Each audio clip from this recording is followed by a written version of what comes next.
Hi, this is Mary Guillermin, and I'm on Awakened Nation with Brad Solis. A huge shift is taking place on planet Earth.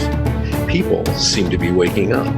Tired of the way things used to be, they are creating something brand new and changing the world we live in. My name is Brad Solis, and I get to sit down with the next generation of idea makers, the disruptors, and the game changers. Everyday people, just like you and me, from all over, who are doing amazing things. Welcome to Awakened Nation. Ladies and gentlemen, welcome to Awakened Nation. Today's show is a love affair, a marriage, and it's going to be a very powerful show because we're going to be doing a deep dive into mental health, bipolar disorder, and it's with one of Hollywood's greats. And we're going to dig in today, and I want to welcome Mary Guillermin to the show. Hi, Brad. I love your intro. It was love at first sight. And yet, John told you, don't marry me. I'm impossible. And you married him anyway. And this is the true love story, the story of John and Mary Guillermin. Let's talk about that, because you were married to John for the last 16 years of his life. And for those of you who don't know, John was the director, for the Towering Inferno. I mean, I'm going to go through the list. It's just, and you wrote the book, John Gillerman, The Man, the Myth, the Movies. This is incredibly touching love story, but it was also filled with a lot of volatility. And I know this subject really well because my mother being bipolar, this had a lot of ups and downs. Am I correct? The marriage. Yes. Life. Yeah, it did. But I think it's interesting, really. We were attracted to each other by both our kind of dynamism, our kind of intensity that can go with, I don't like to use the phrase bipolar disorder, even though I'm a licensed marriage and family therapist. I actually work in the holistic field. So I call it extreme mood swings. We will call it that then. Yeah. A lot of creative people have those, obviously. And, but alongside being attracted to that more dynamic outward side, there was also a connection with a vulnerability and a softness underneath. And one of the things that held the marriage together, despite his and my difficulties, was this love of the totality, of wanting to be with the full range of that person and really connecting with this vulnerable side as well. That didn't show when John was working, but showed in his private life. It's an incredible amount of passion, I would say, that, and being around each other is probably like this igniting of a spark. I'm guessing. Talk about that a little bit, because he was a dynamic man. I mean, he was one of the top directors in Hollywood, and I remember seeing some of these movies. But I Was Monty's Double, Tarzan's Greatest Adventures, Never Let Go, Tarzan, Waltz of the Toreadors. He did the Towering Inferno, King Kong, Death on the Nile. I mean, this is the gold standard of adventure films at that time, and I've seen quite a few of them. But I think in order to be a great artist, there has to be great passion, and that is a connection to the heart. Would you say that's true? Oh, yes, definitely. And it's what you say is really true about the film we gave 3 chapters to in the book, because I'm a co-author. I collected film critics and film lecturers, because I could do the personal and emotional bit and my take on femininity and women and so on, and what I thought John's position was. But I didn't have the knowledge to write about his films. And from my point of view, my passion was, this guy is underrated. People don't know all his films. I'm so happy you know some of his early films. I went to them. People know the later one. That's just great.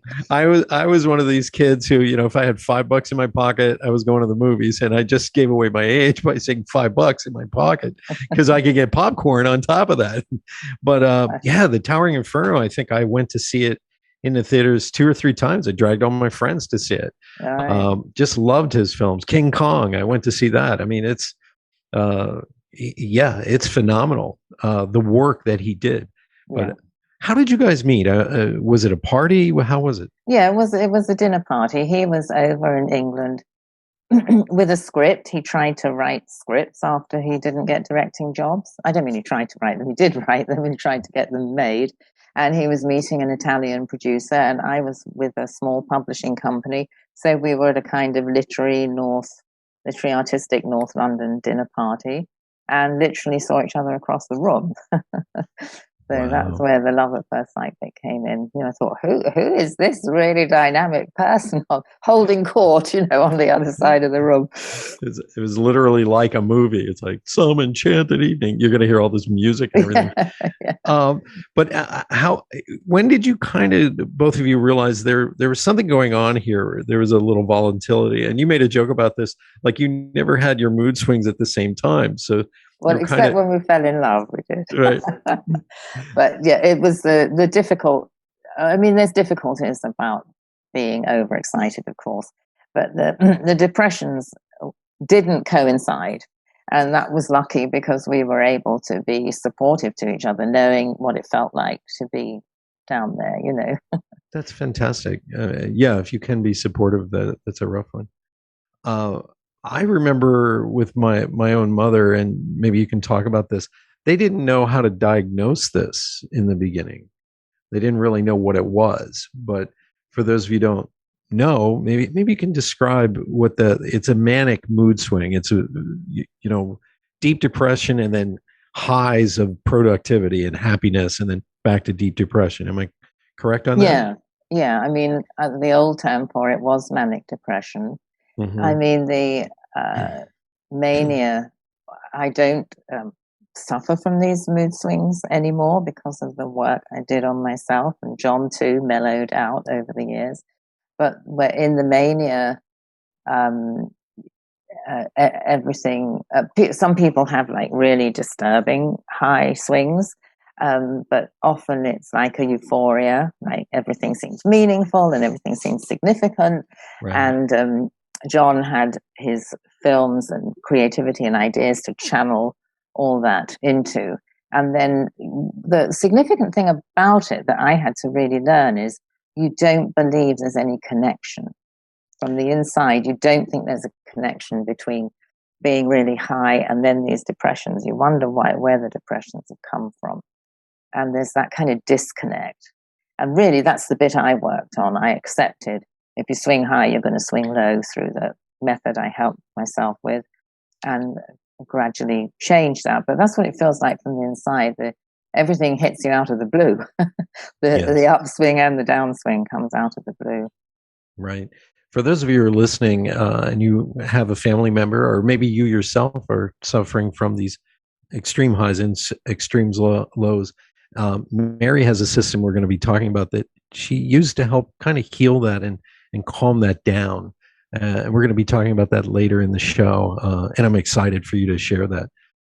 You described John as wildly difficult, but passionate and exciting, loving and tender contradiction of a man. He's still, 5 years after his death, the love of my life. And I'm thrilled to have brought this collection of wise, knowledgeable voices to bear witness to his talent and accomplishments. That is such a sweet, tender way to describe him. Let's talk about this love, this amazing love that you had for him. Well, it's interesting. Obviously, when I fell in love with this person, I felt it really strongly. And I was very dedicated to, as after 80, his health got a bit more wobbly than it had been. He was very kind of, we went sailing and we went hiking, and he was like really virulent. I think that's the right word, but really active, right, in the first half of our marriage.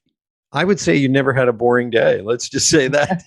Well, it is boring from inside those lows, I have to say.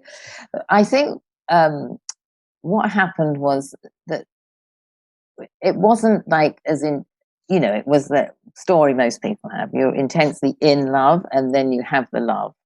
Right. It goes from in love to love, and you that carried me through the difficulties that cropped up with his depression or my depression or him shouting, but there was so much, there was a wonderful companionship between us. We just were together so much of the time. We liked the same films, we liked jazz and a bit of country and western and classical music. We really had similar tastes in everything, and we both loved the British game called snooker, which became a big part of his life as he was less mobile.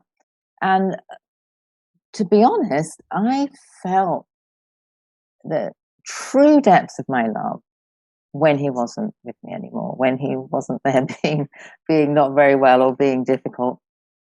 I was more aware of it afterwards. Right. And that's why I really feel that the inner soul of the person, that drew me to him in the first place. And the wonderful, passionate person he was. And one of my favorite things was he used to play the clarinet when he was little. So whenever we, like the music that opens Woody Allen's Midnight in Paris. Yes, yes, I know it well. I forget the name of the artist. And he'd get his imaginary clarinet out and he'd play with such passion with his fingers.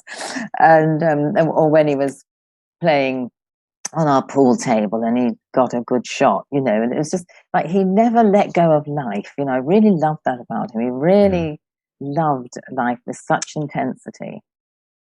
As we say here in the States, we say he was all in when it came to life. He was all in. Yeah. Woody Allen is quite the clarinet player himself. He has a band, and I think it was the movie. I forget the name. Was it Green Jasmine? Where he did all the music. No, I didn't know that. That's amazing. When he died, you're really saying that it really, that's when you really knew that this was amazing. Is that what you're saying? Well, it was. I was able to feel the love deeply, unhindered by the difficult bits. I mean, the thing was, maybe if I hadn't done all the work in psychotherapy I'd done, I don't know. It's hard to tell. I knew really early on, I don't know how I knew this. I just thought, this guy is going to love me forever and it will end with his death. And because he was 27 years older than me, it wasn't a melodramatic statement, it was a factual statement. And I'd never had that before.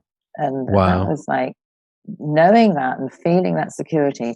And I think what I noticed about the way John loved me and I loved him that was different from any other experience I'd had was I felt like he would grip my arms just under my shoulders and he'd say, "You do know I really love you, don't you?" And I felt like he saw me in my absolute entirety. He knew bits of me that I wasn't really sure of myself. And that's the only way I can describe that feeling. And I felt like that about him. He writes in his autobiographical essay that's in the book that there was a scared little boy hiding behind the mask of the director. And he was a scared little boy because of corporal punishment and so on in the era he grew up. But I saw the sweet little boy. I really knew his sweetness and I could really feel it. And so that was a very strong sense of loving the totality of the person. That's phenomenal. I love when you talk about him. It's really a beautiful love affair. And marriage, it wasn't just a love affair. It was a love affair within the marriage. Passion and all these great things and being at the top of your game and your careers and things like that. But let's switch gears a little bit on how you discovered, because I'm into naturopathic and things like that. My dad was a chiropractor, but you really started to create a method to make these mood swings less.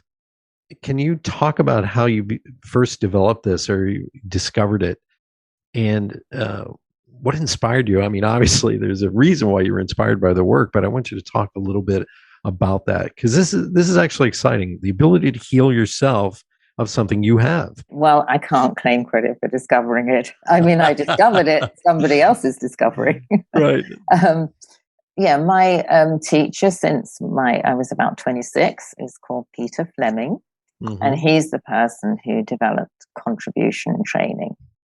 But the tool that was most significant for me in my recovery, I like to call it a recovery journey, is called the pendulum of emotions. And in one sentence, it's if you swing high, you're going to swing low. And, some people are stuck in the middle and they need to swing high. It's not anti having intense emotions or anything like that. But are you hurting yourself and other people with those intense swings? And I was. And I think there was just a point when I decided, because what happened to me, and I've heard other people say this, is you want to take away the only thing that makes my life worth living, because when you're in that euphoric high, you think it's the only thing that makes life worth living, because the rest of it is the terrible depressions. Right. And you don't, when you're inside it, you can't assess the hurt. And, you think you're pretty, you're reaching out to everyone when you're overexcited, and you think that everyone's loving the way you are, and instead you're interrupting people and you're being domineering, and you don't have any awareness when you're inside it of how you are around the people around you. So over time, I got feedback because I was inside this therapeutic group, and I thought, I got it. I started getting it, that I was not fun to be on the outside of when I was overexcited. That's a rough one to admit, to look at yourself and listen to the feedback. And yeah. I take my hat off to you. That's an extraordinary journey to be able to be open to that. Because I know my own journey. My grandfather, my mother was the first to be diagnosed with, and sorry to use this term, bipolar disorder. They didn't know what it was. They experimented with her with all these drugs and things like this.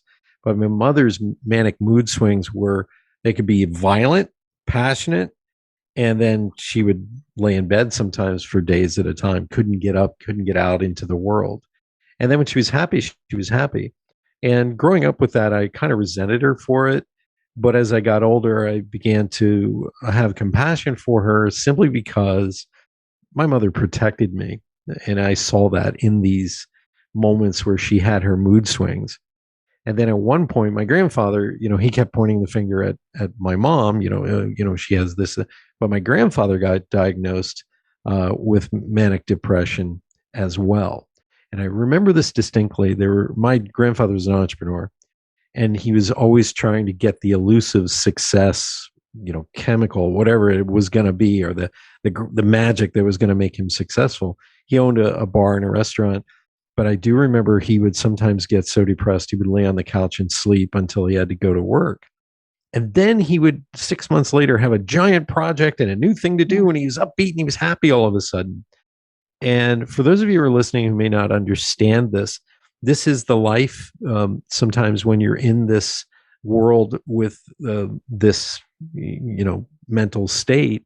And the one thing I can say about both my grandfather and my mom was they were amazingly passionate people. They truly did come from the heart. And so while you're in this state, I really take my hat off to you, Mary, because healing yourself at the same time as diagnosing yourself is not easy. And so let's continue with these steps that you started to learn and listen to people in your group. What else was next on your road on this journey? Well, the method is called contribution training. Okay. And the therapeutic side of it is a therapy called Gestalt therapy that's more well known. And what we say is that you heal by contributing and you learn by teaching. And a lot of the tools, it's a tool-based system rather than an overarching theory, but you're going to get you get better if you find the right contribution. So it's saying really simple things that some people come to more easily in life, like we need feelings of accomplishment about what we're doing. every day. That's like the bread of life. We Right. teach feelings of accomplishment, learning how to find out what area of life that is a contribution that's going to work for you, how to develop purpose, how to build things with feelings of accomplishment. So that, John had his films to channel his intense creativity into. I was less lucky in one sense. I hadn't found a purpose in life at that time, so I wasn't channeling the energy. And learning about these tools helped me go, okay, I can have a fantasy when I'm on an upswing, and I feel as though I've done it, but I haven't done anything.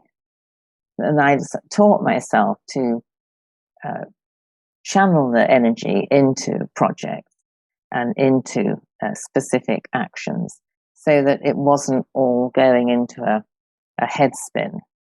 Wow. And what I found was that we talk about compulsive high and compulsive low, and which would equate with mania and depression in the case of someone with very extreme swings.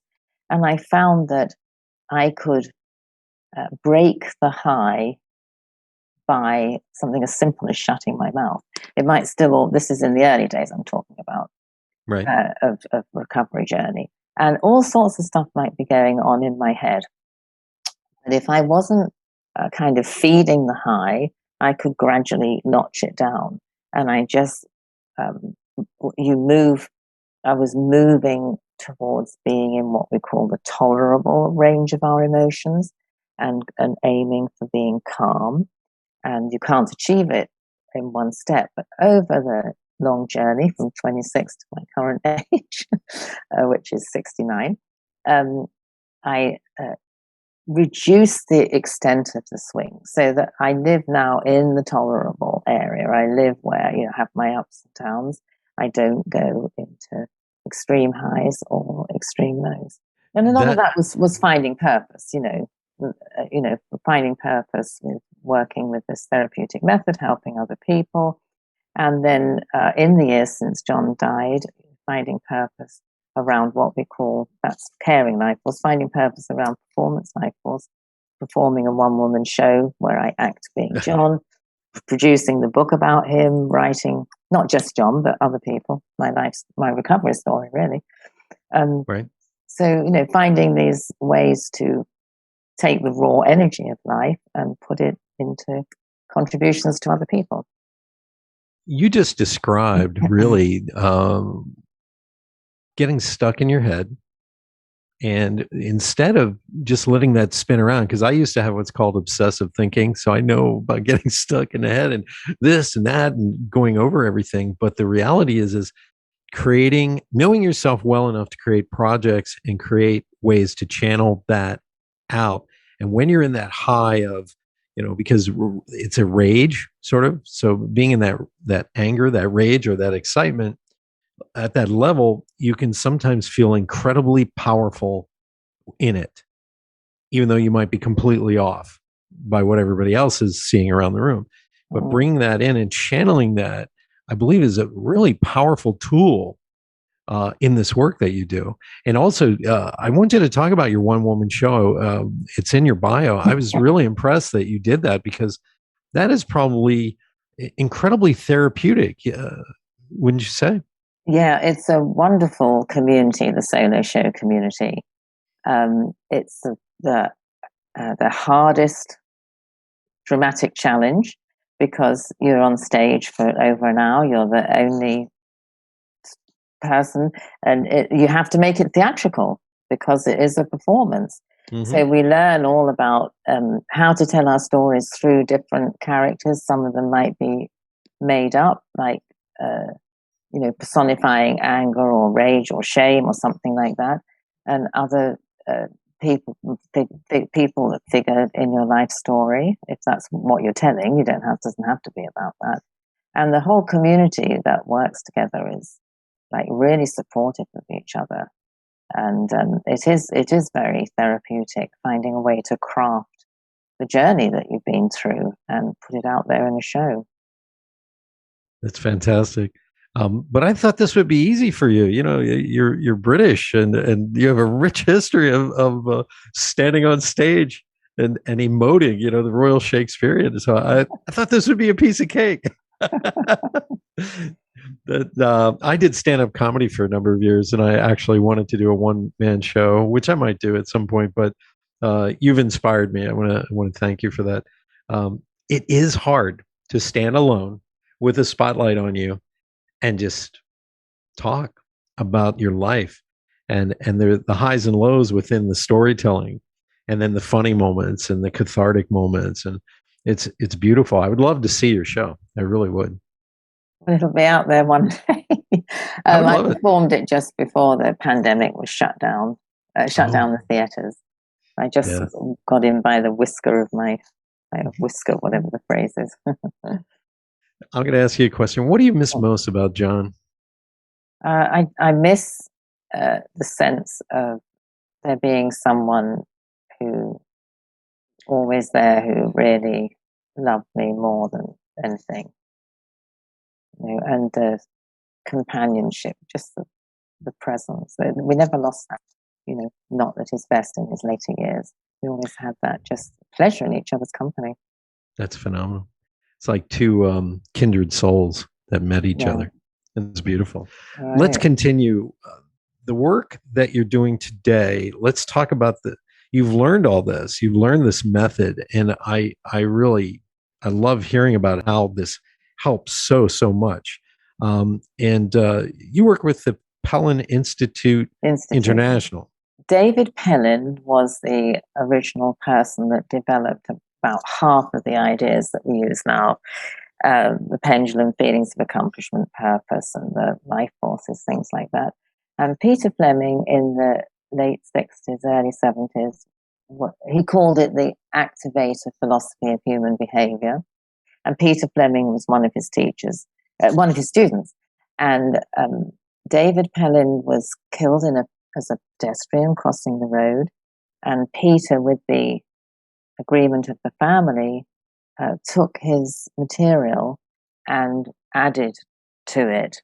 And that's when it became called contribution training. And what we've done since the pandemic started is we have the Peter Fleming Forum twice a week. It's an open, free call that people can contact the Pellin Institute at pellininstitute.com. And we have a channel called Pellin Institute on YouTube with, about 70 or 80 videos that we've made 2 a week since the pandemic started, where these tools are taught. So it's a free resource during COVID because of the tools being able to inspire, we call it the Pellin lift, being able to support and inspire people during this difficult time. Sure. We'll put the pellininstitute.com up in the show notes. But how do we get a hold of you if someone wants to work with you directly? The best way would be to write to Mary at pellininstitute.com. Mary at pellininstitute.com. Yeah. Fantastic. And let's continue with this healing. What would you say is, like, without sharing all of it, but share with us a little bit of the details. We talked about the pendulum swing, being focused on that, also channeling, yourself into things. What else is the foundation for this work? Because it's a system of tools, people can come in and see which things that they need to learn about. Mm-hmm. So it's not like the system has this huge the contribution training doesn't have this huge emphasis on the pendulum. That was like the big emphasis that I needed. And a lot of people do need help around different kinds of mood swings. So that does come up as a popular tool. One of the things I think so interesting about this method is that we talk about, I mentioned 2 of the life forces, the caring life force and the performance life force. And the caring life force is about other people and wanting connection and closeness with people.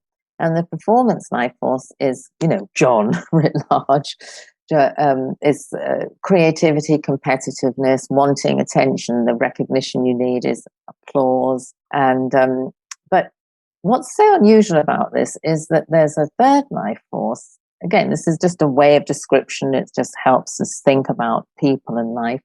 That's called the material life force, and that's about the world of things.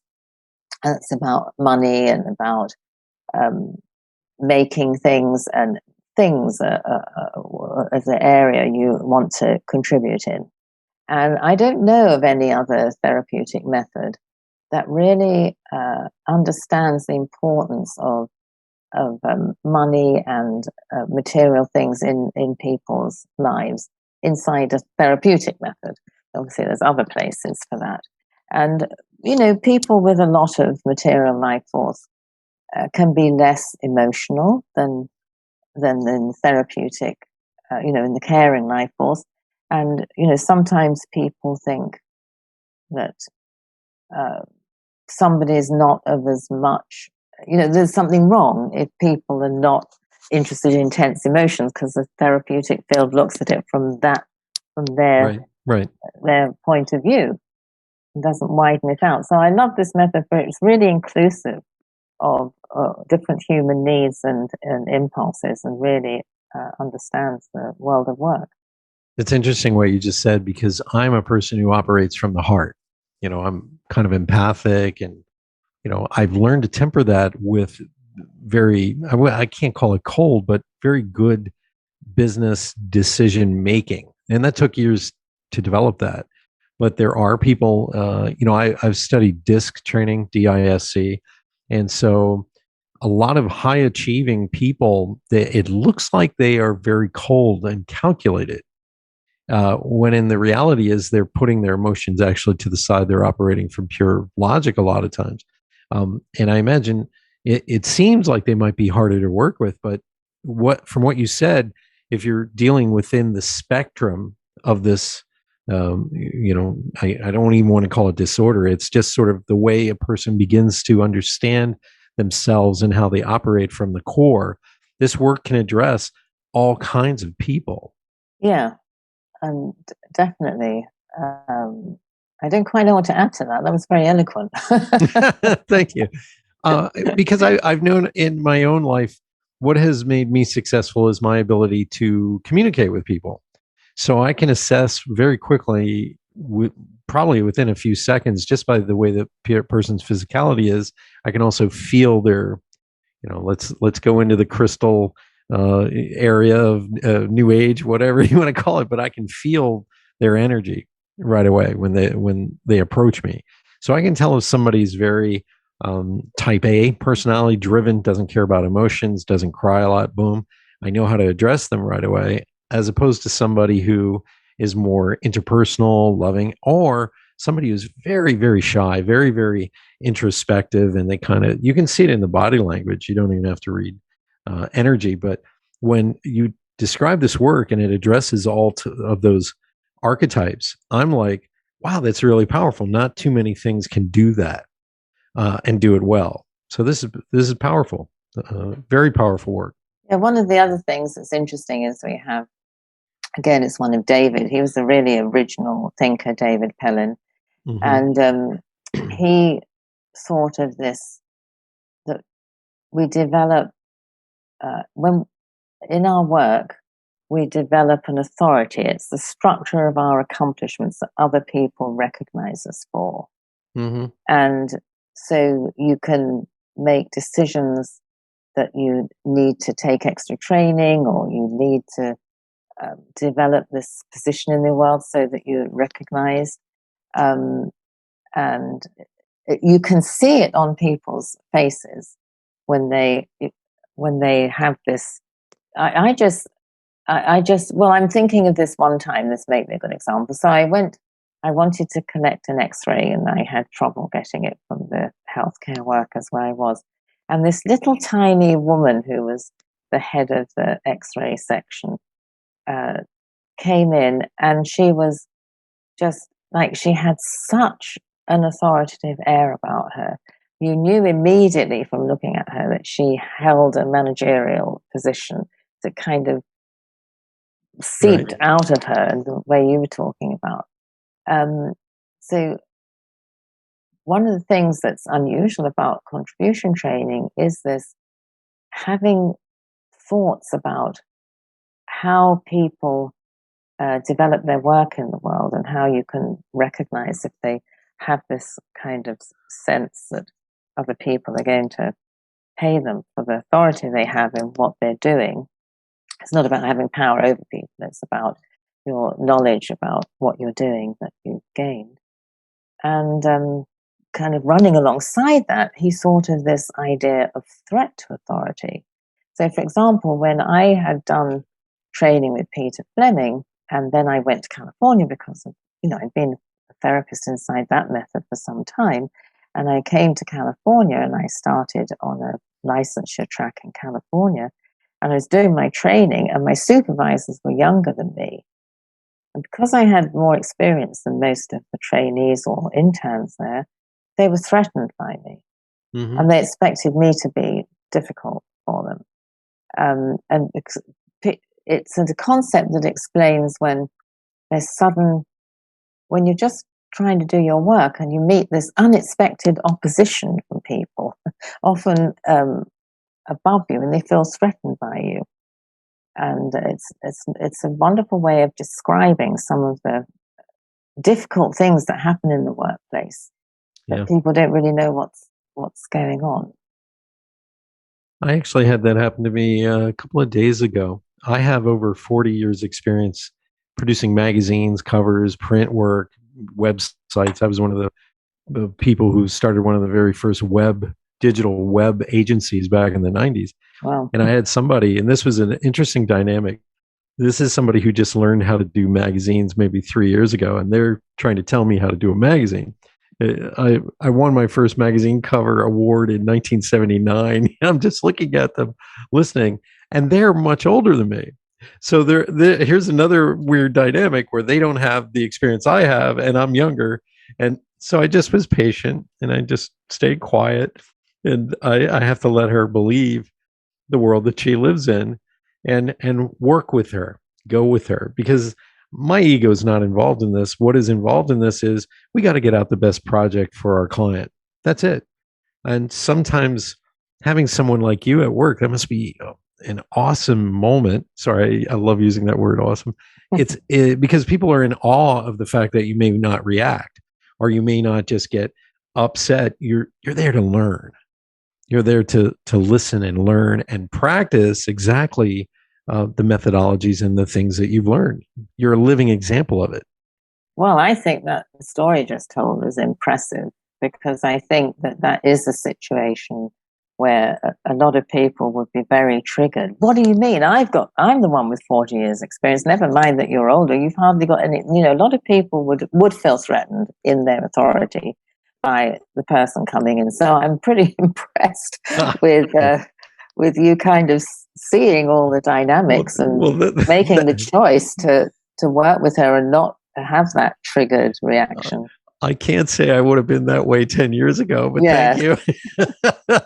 Well, there you go. I think this is, my father always said, when we get older, we're supposed to have wisdom. And he goes, that rarely happens. And I was like, okay, so maybe I grabbed the rung of wisdom in that moment. And thank you for noticing. It was just one of those moments. I love the work that you're doing. I take my hat off to you, because we're entering into a new phase in our world where people are lessening the stigma of mental health issues, and instead we're embracing health, getting healthier, living a healthier life. And quite frankly, I love this. Because with my mother, God bless her, I love her. She passed away in 2006. And I do miss her sometimes, even though we didn't have a close relationship, because we couldn't, because she would go off sometimes and I couldn't understand it. When we would go out in restaurants, that was her time to make a scene and tell off my father, because she actually felt safe in public doing that. So people ask me sometimes why I love to go to restaurants by myself. And I said, you don't know my childhood. That's why. It's calm. I love this. Um, so the work you're doing is just to me, it's an inspiration. I'm so happy you are on the show today and you're describing this work because so many people have been put down. Can't get employment. A lot of different things. Our self judgment, hard self judgment, and now we're entering into a new era where we're lifting the veil and we're going through a healing process. Yeah, and I think I think it's great when medication, when people come across treatment that really helps them. The problem with having a kind of medicalized mental health profession is that medications can be prescribed on top of medications.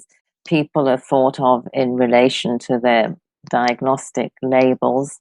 If you're not careful. I count myself really lucky that the first person I came across to help me therapeutically was someone who kind of looked at it as a life problem, not a crazy problem, that said, let's see if we can help you do life better. Wow. And so I never had that. I didn't, in my particular case, I didn't take medication because that was the first therapeutic method that really helped me. I was hospitalized once, and if I hadn't met Peter Fleming, I expect it would have been more times than that because I wouldn't have had any way of going on the recovery journey. We used to call that a nervous breakdown in the day, back in the day. I remember visiting my mother at a place we had in my hometown called Philhaven. And I really couldn't handle it because they drugged her up to the point where she was sitting on a bench, just joy, happy. And I knew it was chemical induced. I went home and I cried. And my dad, being a typical first generation of Hungarian immigrants born in the United States, he was like very tough. So we get home and he just is like, so what do you want for dinner? I mean, that's how he handled. Couldn't talk about it. Right. We don't talk about these things. And it really was painful for me to watch my mother go through those things. So seeing it happen today where we aren't reaching for a pharmaceutical right away makes me happy. I did, however, have a great healing relationship with my mother in the last 8 years of her life. And I have to thank my ex-wife, Norma, because she was a nurse and she taught me how to interact with my mother in a way where it was much more accepting and loving. So I had this great bonding last 8 years of my mother's life where we got to be closer. And it was just a wonderful, wonderful relationship that I feel blessed that I was able to have that closure for myself. And I think so many people who are, they have family members that are manic or go through these highs and lows. They wish they could have a better relationship. Yeah. But the work you're doing, thank you. I just want to say thank you for the work that you are doing in this area. Well, thank you. And I'm so glad you had that gift. That's wonderful that you were able to develop the relationship rather than have that gap if you never met her. Yeah. It was on the right. She just happened to have the right medication at the right time. It did work for her at that time. But I'm also a big fan of naturopathic solutions more so. So I want to thank you so much, Mary, for being on Awakened Nation. And now we're going to move into the lightning round. I'm going to ask you a couple of questions that I ask my guests so we get to know you better. Okay. My first question is there something that you do that maybe nobody knows that you do and you'd like to share with us? Oh, crikey, that's a hard question. I don't know how to answer that one. Well, you love jazz. I know that. What made you think of jazz? I love jazz too, but I have to ask you, since you're a clarinet lover, you probably have listened to Benny Goodman a few times. That's the old standards. Right. Oh, and I remember the name of the person who does the wonderful clarinet in Midnight in Paris. That's Sidney Bechet. Wow. He's a wonderful jazz pianist. Well, let me shift the question. What are you passionate about today? What are you passionate about today? Do you love to cook? Do you love to hike? Do you love to, what do you love? I really love where I am at the moment. I'm near a beach. I love being on the beach and listening to the waves. That means a lot to me. Because when we lived in Malibu, John and I, we walked on the beach so much. Right. So it's always being by the ocean is the same as being with John, really. It always brings that up for me. You and Shirley MacLaine love Malibu, I believe. My second question is there anything that really bothers you, that upsets you? Not doing very well on this test today, am I? What really No, you take your time. This is going deep. I don't. I get bothered when I don't know the answer to something. Like when somebody's not well or something like that. That's something in my personal life right now, and we don't know what's happening. So it's like I don't know what action to take. We don't know what's happening medically. It's all a bit mysterious. So that's like that sense of helplessness where, I am a spiritual person, so I go, well, I ought to be turning this over to God, but it's really hard because I'm kind of stuck in the not knowingness. Right. Yeah, I think I suffer from that as well. When I don't know something, it bothers me. And my last question for you is, what's your favorite memory? My favorite memory is when I first visited John in Malibu, and we're in the kitchen and he's telling me stories about Towering Inferno, and he's talking about his buddy Steve McQueen and Fred Astaire. And I thought, I am not going to be too big for this man. That's my favorite memory about John, really. That's fantastic. Thank you. What a great way to close the show. Mary Guillermin, please, you're welcome back anytime to the show. And I just want to say thank you so much for sharing stories of John and the work that you're doing. Thank you for being on Awakened Nation. If I can just mention for anyone interested in film and the book, it's John Gillerman, The Man, the Myth, the Movies, and it's reduced price at the moment on Amazon and available on ebook too. Yes, my friends, go get the book. You're going to love it if you're into Hollywood nostalgia. And I'm going to share it with all my friends who are obsessed with movies as well. Thank you so much, Mary. Thank you, Brad. You bet. Everybody tune in next week for another great episode of Awakened Nation. Thank you. Take care. Thank you. Bye-bye. Thank you so much for being a big part of the Awakened Nation movement. This is how you can help me and our extraordinary guests. If you guys enjoyed this episode, please share it out on Facebook, Twitter, and Instagram. And let's grow this movement by word of mouth. Our success will be because of you. Thank you, and see you next week.